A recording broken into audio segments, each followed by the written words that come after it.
welcome you to learn geography second part of the first lesson, the earth and the gratitude. In previous means first lesson we have learnt about the distance of earth and what is latitude and longitude. Today we are going to see the angular distance of earth. We will revise it again. This earth is divided into two hemispheres, north, south, okay, and bisects by one line, that is equator. There is oceanic waters, uneven nature of the land, forest, innumerable islands of different size and buildings on the earth. So it's not easy to develop a miniature model of earth, so we can make use of globe. This can be used to determine locations on the earth. One can actually draw horizontal and vertical lines on a globe, not on actual earth, so you have to keep this in mind. So in short, whichever figures you come to know in geography on earth, this book, these are imaginary lines. So let's see angular distance of earth. We all know location of the earth is determined with the center of the earth, and we know the center of the earth is north, south and the middle.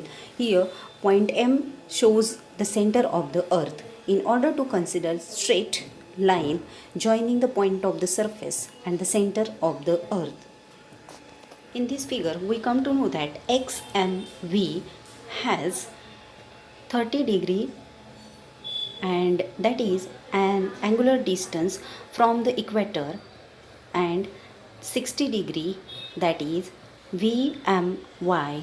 It is shown by imaginary lines.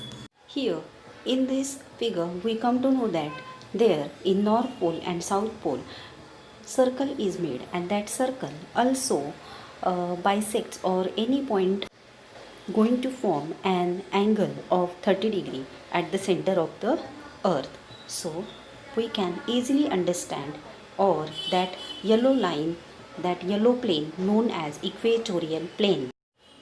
So homework or exercise is given to you now, that you are going to draw this figure of angular distance in your notebook. Practice it.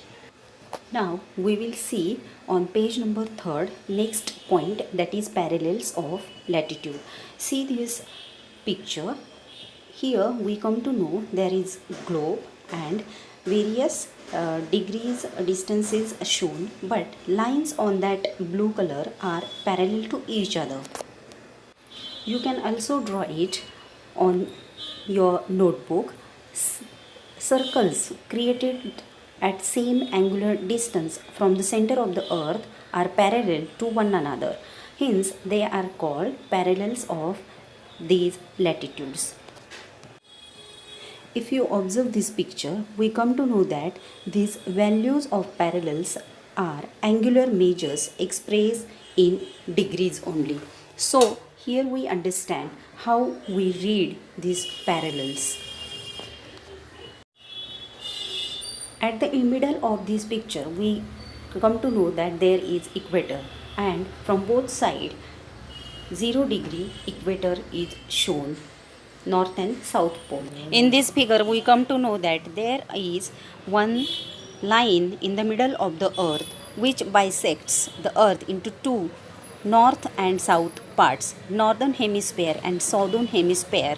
It's known as respectively. So equator. So in short, we know that the equator is considered as 0 degree parallel, or the largest or the great circle on earth. While mentioning and the also value of we can say that we have to say that 5 degree south, 5 degree north, degree, 50 south, degree in like this way. So a line joining to the earth, it is known as North Pole and South Pole. Draw this figure of equator in your notebook. Now we will see on the page number 4, figure number 1.6, Earth's angular measurements. So it is very interesting to understand and important you are going to draw this figure in your notebook. So here is the earth center which has 90 degree. Then that is known as a equatorial plane. Earth center, it is prime meridian. We know that. If you want to know the distance of any city on earth, we can use map instead of this pole. But to understand this, we can see with use of distances and degrees, we can show the cities on globe.